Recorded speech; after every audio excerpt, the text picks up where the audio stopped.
Assalamu alaikum and welcome to the Muslim Marriage Podcast, where we talk about healthy relationships from a Muslim lens. I'm Zahra Hassan.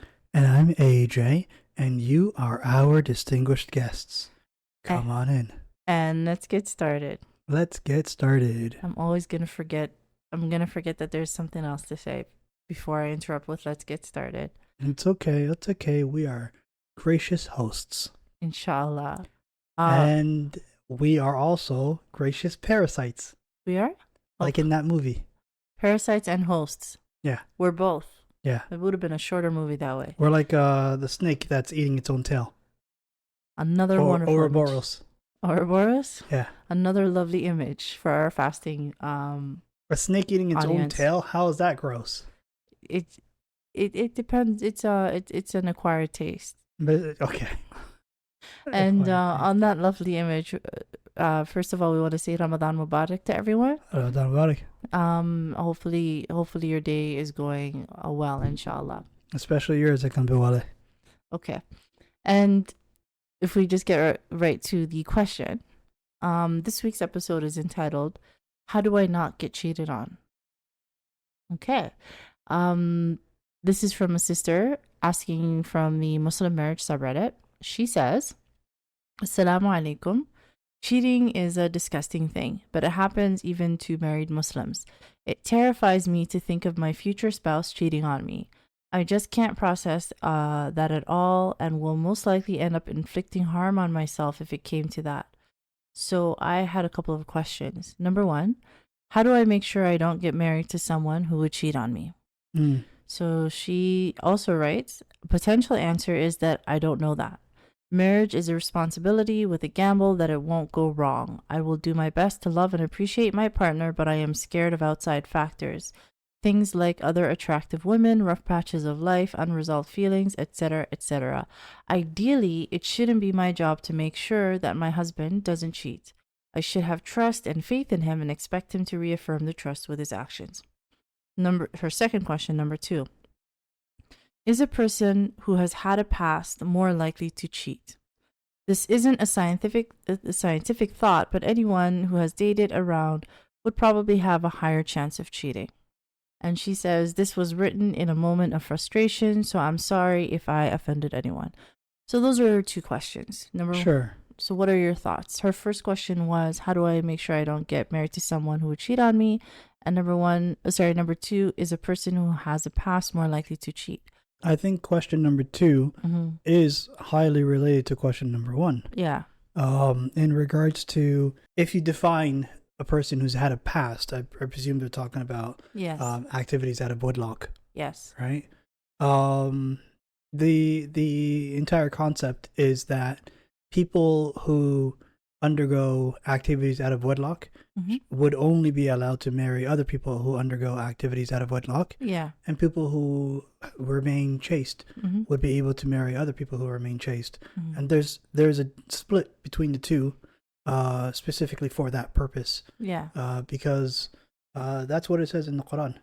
Right? Yeah, but this is, I mean, that's what we've understood, but practically speaking, you don't really know this information most of the time. Yeah, but you can sort of surmise. But she's asking that even if that information was known, or even if it was unknown, what should she do? Should she avoid somebody who has had a past because they would be more likely to cheat? Or should she just continue if you forward? know that person has slept with other people outside of wedlock? Yes. If you know that already, avoid that person. Okay, that's if you yourself are someone who doesn't. Yeah. Right? Avoid that person. Yeah. Because that kind of habit, once you break through that barrier, it's that seal is broken, right? And that barrier they'll be able to surpass it again. Yeah. You know? Yeah. Like if you make that hole in the wall, you know, you'll be able to now get through that hole easily. Yeah. You'll be able to trespass now. No, I see what you're saying. And I think that's what she's concerned about. Based on my understanding of Islam, that whatever sins a person has committed, if Allah subhanahu wa ta'ala has hidden for them their sins, then you shouldn't you shouldn't tell people, right? And that includes in this process. That's based on my understanding. If I'm Mm. wrong, please feel free to let me know in the comments, right? So given that and understanding, many people are not going to know. Even if you come across a person and you know that this is the case, that this person has had a past, Yeah. my advice is to look at the context, the whole context of the individual, right? This could be somebody who has had a past, decades earlier when they were much younger, Mm-hmm. and now, they've had a family and they're divorced, and now they're looking for their second marriage, right? Yeah. And that person has grown through all of that. That person is not going to be somebody like who just very recently had this past. Sure. That past is nearly their I present. still wouldn't risk it. Yeah, so this is going to be one of those things where you're going to have to make a decision for yourself as an individual. Mm-hmm. With it comes back to compatibility, right? So you have to make a decision for yourself as an individual, and with respect to if their values align with your values, and if you are comfortable with the overall person, including their past. If you are not, there's no should here. If you're not comfortable, then you just go and find somebody that you are comfortable with, right? Mm-hmm. There's no judgment on either party for one not being comfortable or being comfortable. Does that make sense? Yeah. Yeah, there's no I think should. for me, the only time would be acceptable is if the person was a revert.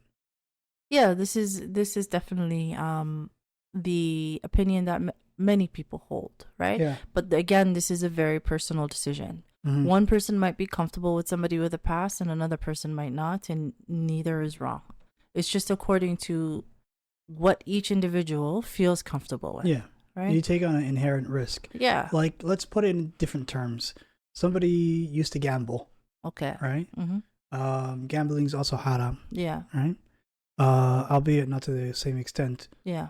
But it's still, haram is haram. Yeah. So the person gambles. Mm-hmm. Right? And they stopped. Mm-hmm. And it's been many years since. Yeah. They could still pick it up. That's true. It's still a possibility. But they could also not pick it up. You see what I'm saying? And a person who hasn't could also pick it up. But the person who hasn't is less likely to pick it up. That's what I would think. On a population level. Yeah. Right? I agree with you. Population-wise, the best predictor of future behavior is past behavior. Yeah. But again, when you are dealing individual to individual, mm-hmm. it's population statistics go out the window. This is where women. Yeah. This is where I've always been advocating. Mm-hmm. Go for the average guy. Yeah. Go for the 6 out of 7, the 6 out of 10, the 7 out of 10. Yeah. Right? Yeah. Don't go for the 10 out of 10. Mm-hmm. That guy's gonna break your heart. Oh. He's gonna break your heart so bad. That is way too specific. Should I be worried? You should go for the 7 out of 10. Okay. Well, then I should be worried. Well, what do you think I am? 10 out of 10. You're legally bound to say that. Say what you really think. I wouldn't have married you if I didn't think you were a 10 out of 10. Wonderful answer. Beautiful answer. That's correct. That's the truth. It's the same for you, by the way. Of course, that's a given. Yeah. But with respect to this young lady's question, so hopefully, In Shaa Allah, again, that's my personal opinion. That's AJ's personal opinion. Everyone is going to have their opinion, right? When clients come to me and ask what my opinion is as a coach, that's the answer I give. I don't judge people because that's for Allah subhanahu wa ta'ala to decide. Keeping in mind that the best predictor of future behavior is past behavior. It's up to you to gauge what you are comfortable and not comfortable with. I used to make this decision based on the context. Like, is this for somebody who had this past many years prior? Did they do a lot of work on themselves? Yeah. Or is this something that was very recent? Because those two people are not the same. Not the same. Yes. So that's my answer for that for that second question. Now the first question, right? The first question she's asked, how do I make sure that I don't get married to someone who would cheat on me? Mm-hmm. I think she answered the question herself partially, but what are your thoughts on that? How does she make herself cheat proof? Oh, honestly, really good question. Like, it's, I guess the best way you can sort of try to protect yourself is you find someone who appears to be very adherent to the religion. Yeah. Right? Someone who doesn't smoke, Mm-hmm. who doesn't drink, someone who follows all the halal and stays away from the haram to the best of his ability. Mm-hmm. You can ask his parents, right? How does he seem? Like when he was young, Mm-hmm. was he bringing girls around? Was he dating? Right? Mm-hmm. They don't necessarily know if they don't have to know if he's a virgin or not, Mm-hmm. right? You could just tell if someone is of that lifestyle, Yeah. right? You can ask family, you can ask friends, you could just sort of get a window into their past. Yeah. Yeah, you'd be able to sort of surmise what type of person they are in regards to the other gender. Yeah, just vetting the person, right? Yes. Um. Even better if you are an actual veteran. Okay. That's how you can vet the best. The veteran of the vetting process. Yeah. I think that's going to be my new title. Oh yeah. A veteran vetter. A veteran vetter. Yes. You also have to be a veterinarian. Oh goodness. Yes. So you're a veteran veterinarian. Vet. Vet. Okay. Vet. Vet. So before I give my answer for what it is that I think it's important to say that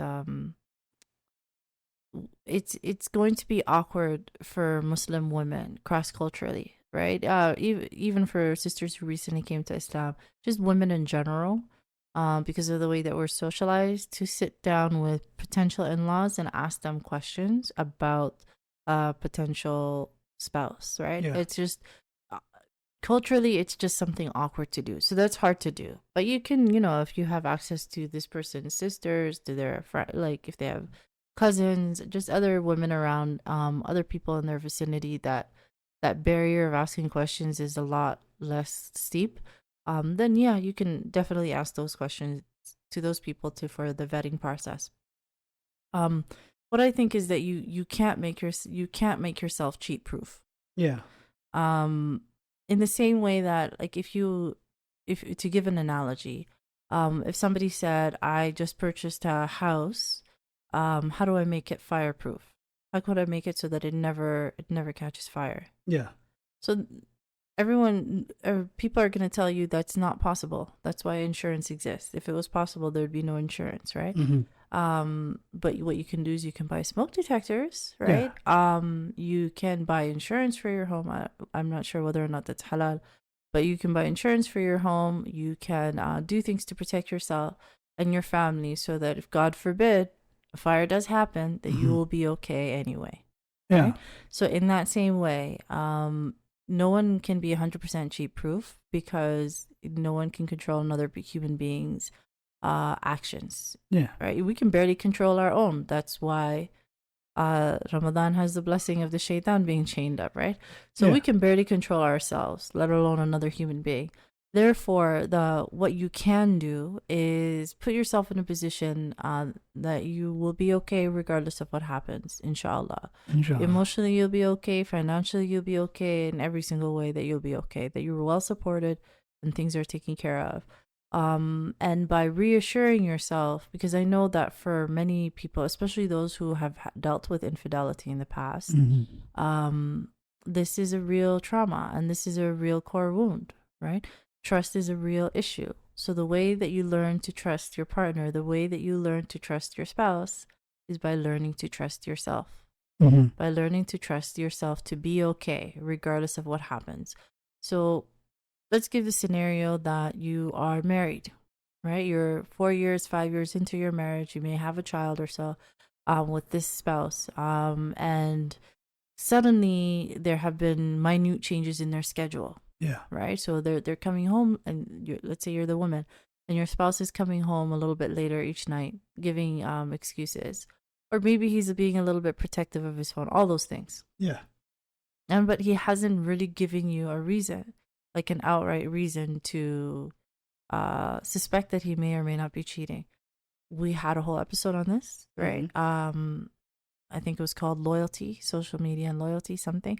It's one of the first few episodes in the marriage and building section, marriage and building playlist. But what the next step would be is to sit down and have a discussion and just say, hey, I know that you've been working so hard to provide for us, and it's been taking so much out of you, and you've been having to come home later and later at night. But I just want to let you know that I'm a little bit worried about what that might mean. Like, it might be totally unfounded. I'll be the man in this case. Okay, all right. So, I'm really a little bit worried about what that might mean, right? It might just be coming from me 100%, but I just need a little bit of reassurance that there isn't something else going on. Is there anything that I should know about? I have been acting a bit strange recently. Uh-huh. I'm sorry, I should have come to you for this just a little sooner. I'm a bit swamped with work right now. Uh-huh. There's this crazy woman who's going on hiring every single private investigator in the town. She just has us all watching each other. I'm overworked. Oh, okay. If that's how the conversation goes, then it's a good conversation, inshallah. But if a lot of what you're gauging by this discussion, it's a callback to last episode. It is a callback. It was a great callback. But when you're having this discussion, what you're gauging is your partner's response, right? So if the partner is just has a little bit of an exaggerated response, like they're very, very defensive, a little bit out of proportion to how it is and what it is that you're asking, they have a right to be defensive. But if it's out of proportion and bigger than what you're expecting, then you just keep that in the back of your mind and then have a discussion later on, right? And if after the second discussion things are still not clear, it might be time to see a counselor. Yeah. Or a therapist. If you still have no evidence, but you're still having these thoughts. Yeah. Does that make sense? If you have clear evidence, that's a whole different case. But if you have no evidence and you're still having these thoughts, then definitely counselor or therapist after the second discussion or so, because you don't want to. If you keep talking about it over and over and over again, what it will do is it will erode your partner's trust in you. Yeah. Right, so that's how you deal with the situation if it actually happens. Yeah. But having all that information, and you're in a marriage or a relationship where none of that's happening, but you still have this as a core wound in the back of your mind with these trust issues. The way you soothe those trust issues and you program yourself out of them is by reinforcing that. If regardless of what happens, I will be okay. I know how to be okay. Yeah. Inshallah, that makes sense. Does that make sense? It makes so much sense. Yeah. It makes so much sense. Yeah. Yeah. You won't be able to control whether or not the house burns down, but you can buy smoke detectors. But inshallah, that makes sense, right? So hopefully that answers that sister's question. Then when the question comes of how do I make myself cheat proof, you can't. What you can do is make yourself prepare yourself so that if cheating happens, you'll be okay. Because what you need to do theoretically, is you gotta just like expose the person to the passage of what happens to cheaters. Oh, worse. It's the worst. It's one of the worst sins. But they already know. Aside from shirk. It's one of the worst sins. So you just walking and you're like, oh, hey, check this out. You see, have you ever seen this? This is pretty scary, isn't it? Oh. And you guys just understand what happens if a person cheats. And then they'll understand like, oh, okay, cool. This is not something I want to do. Well, it's a fleeting gain. It's a fleeting gain. I think she literally said that somewhere in the question. It's not something, okay, so it's important to understand a little bit of what it is that you're looking from a person. So, for example, with you and I, alhamdulillah, what it is that makes me calm, right? Because I am one of those people who has a little bit of fearful, avoidant tendencies. And one of the things that we do is we tell ourselves stories and we have issues with trust, right? So the reason why I picked this question is because I resonated with it, and this is something that I wanted to know for myself for a long time. Yeah. And so when I married you, what it is that keeps me calm, right, is number one, what I advise the audience is the fact that alhamdulillah, Allah subhanahu wa ta'ala put me in a position that I'll be okay. Regardless of what happens with respect to any situation, right? Inshallah. Inshallah it doesn't happen, but we'll be okay. Inshallah. But another aspect of that is what you were alluding to with respect to taqwa.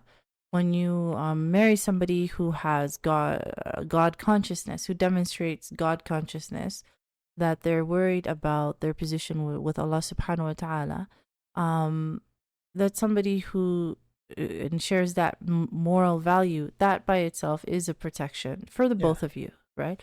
For the both of you, that is something that is protective.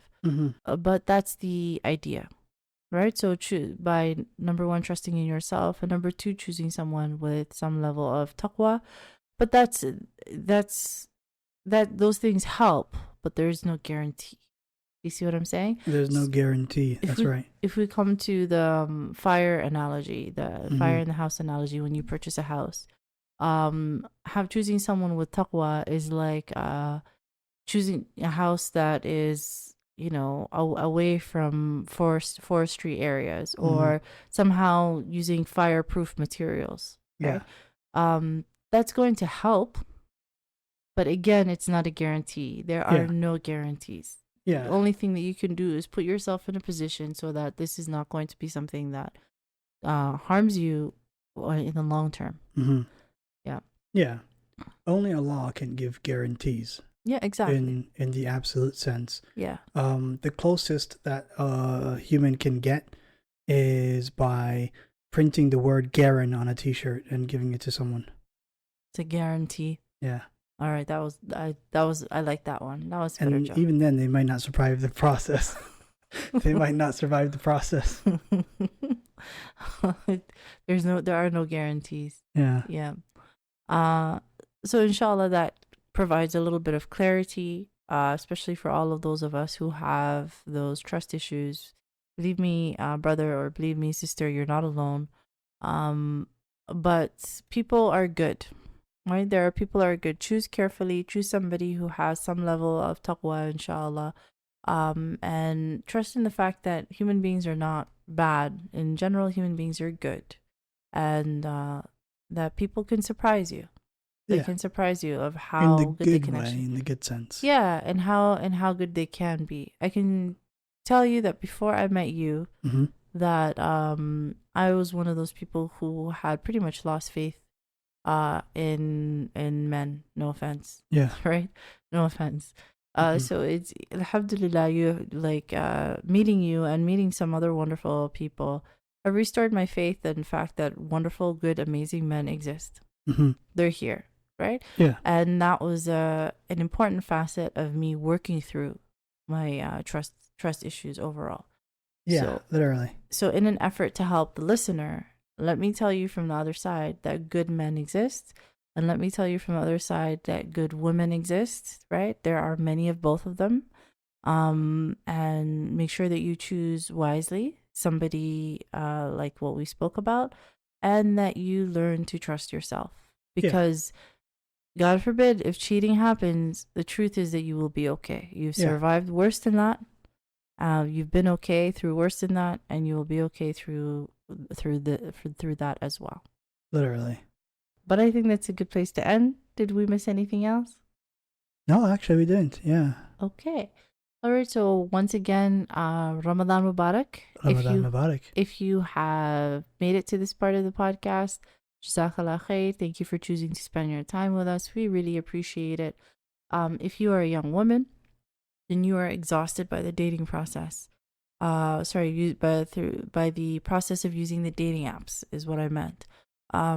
Believe me, I know, I understand. If you would like some guidance through these platforms on how to recognize good men and recognize wrong men, I offer a webinar, the link to which is in the description below if you are on YouTube, or if you are using any other podcast platform, it's also in the description. It's also on my Instagram page at Zahra Hassan Coaching. And and if you haven't subscribed yet, and you found anything that we've said useful, please subscribe to our channel. We celebrate with each subscription with the whole family. It really means a lot to us. So Jazaa K'Allah Khayr. Well, thank you everybody for listening in to us. If you'd like to leave some comments, absolutely do. If you'd like to leave some feedback, absolutely do. You can leave it in the comment section, or you can email my wife directly. support@ZahraHassanCoaching.com. Mm-hmm. Okay, I think that's everything. Well, y'all have been some fantastically gracious guests and some distinguished guests. Get out. Okay, all right. I'm not gonna lie. I don't agree with this ending, but Get out. Okay. So on that lovely note, assalamu alaikum. Wa alaikum salam.